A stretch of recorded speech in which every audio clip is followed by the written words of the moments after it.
नमस्कार, आप देख रहे हैं नेक्स्ट 9 न्यूज नेशन और आपके साथ मैं हूं क्रांति सिंह। हमारे खास कार्यक्रम राष्ट्रहित में आपका स्वागत है। अग्निकांड में झुलसा भारत का लोकतंत्र। भारत की लोकतंत्रता में फल फूल रहे हैं उग्रवादी। लोकतंत्रता को आहत पहुंचा रहा है देश का उग्रवादी। दुनिया के सबसे बड़े लोकतांत्रिक देशों में से एक कहे जाने वाले भारत के लोकतंत्र इस सदी बेहद कमजोर पड़ गया है, या यूं कहें कि भारतीय लोकतंत्र को आहत इतना पहुंचा है कि वो इस कदर जख्मी हो गया है कि इसे ठीक कर पाना अब देश के हाथ में नहीं है। अब आलम ये है कि लोकतंत्र के रूप में भारत अपना स्थान खोने की कगार पर है। भारत की लोकतंत्रता अब उसी पर भारी पड़ रही है और इसका सबसे बड़ा खतरा देश में मौजूदा हालात है।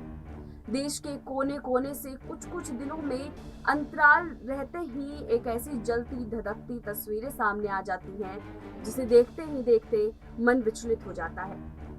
कभी ये तस्वीर विरोध प्रदर्शन के नाम पर सामने आती है तो कभी आंदोलन के रूप में, कभी कभी तो विशेष समुदाय के द्वारा भी ये तस्वीर देखने को मिलती है। ऐसे में कई सवाल उठते हैं। उनमें सबसे अहम सवाल ये है कि आंदोलन और विरोध के नाम पर राष्ट्रीय संपत्ति को नुकसान पहुंचाना कितना सही है। विरोध के नाम पर देश को रोक देना आत्मनिर्भर भारत की राह में क्या रोड़ा है। राष्ट्र को पहुंच रहे नुकसान को लोकतंत्र का हवाला मिलना कितना सही है। क्या भारत में लोकतंत्र का गलत फायदा उठाया जा रहा है? जानने के लिए देखिए हमारी एक खास रिपोर्ट। दंगों की चपेट में भारत की डेमोक्रेसी, लोकतंत्रता का उठाया जा रहा गलत फायदा, भारतीय लोकतंत्र में संशोधन की आवश्यकता, मौलिक अधिकारों पर विचार विमर्श की जरूरत। आखिर कब तक अंदर ही अंदर अपना दम घोटता रहेगा भारत? इन बेड़ियों से कब आजाद होगा भारत? इन दंगों की आग में आखिर कब तक सुलगता रहेगा भारत? भारत खो रहा अपना अस्तित्व। भारत एक लोकतांत्रिक देश है। यहाँ सभी को समान अधिकार, समान दर्जा और समान हक मिलता है। यही वजह है कि पूरे विश्व में भारत की लोकतांत्रिकता की तारीफ होती है। यहाँ तक कि कुछ देश भारत का अनुसरण भी करते हैं। लेकिन अब भारत के लोकतांत्रिकता पर खतरा मंडरा रहा है। हमारे देश में नागरिकों को जो स्वतंत्रता मिल रही है, उसी की भेंट अब भारत चढ़ता जा रहा है। जानते हैं कैसे? दरअसल हमारे भारत में सभी को खुलकर बोलने का, विरोध करने का, प्रदर्शन करने सहित कई राइट्स मिले हुए हैं, जिसके आड़ में देश के उग्रवादी राष्ट्र को नुकसान पहुंचा रहे हैं। आए दिन प्रदर्शन की खबरें हमें सुनने को मिलती है। उसके बाद खबर आती है कि प्रदर्शन ने उग्र रूप ले लिया, जिसकी चपेट में आने से करोड़ों का नुकसान हो गया और कई लोगों की जान चली गई। इतना होने के बाद तो देश अनहितकारों का मनोबल और बढ़ जाता है, जिसके बाद वो अगली बार फिर इस तरह के घटना को अंजाम खुलकर देते हैं।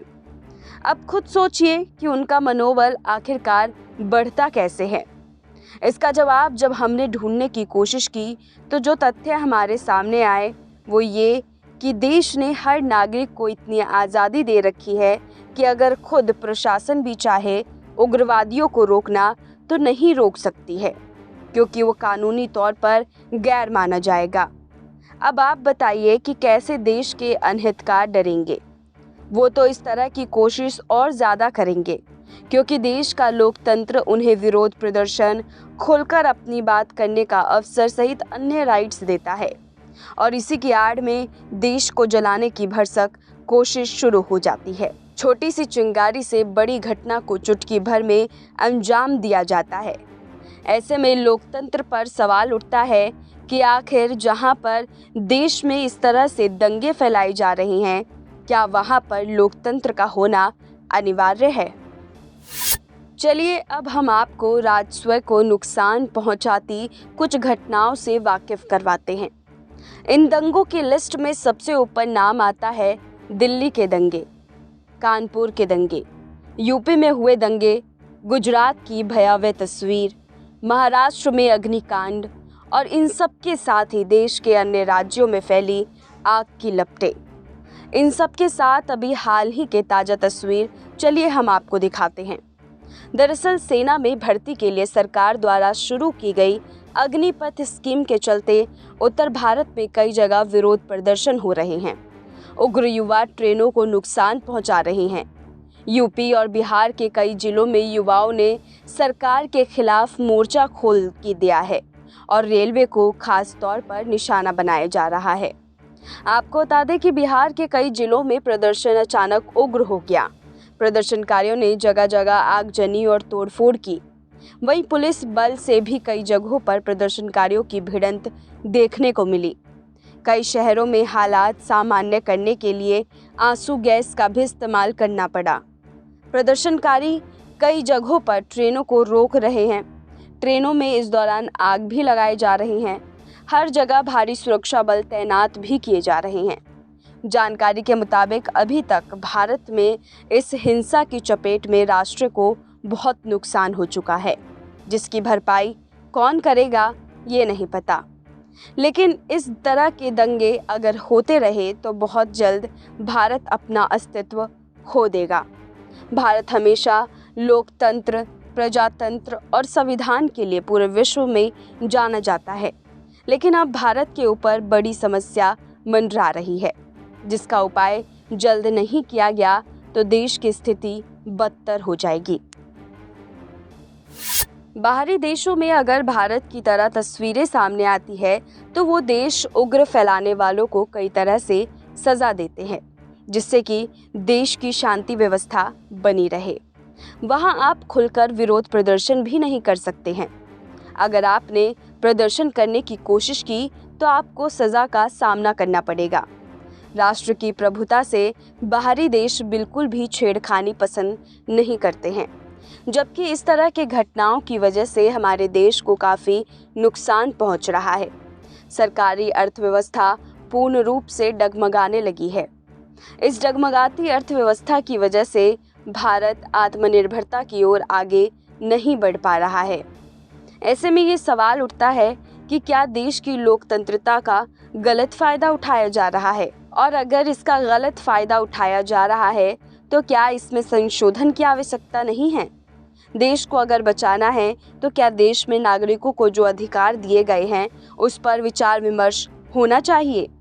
आखिर कब तक भारत अंदर ही अंदर अपना दम घोटता रहेगा?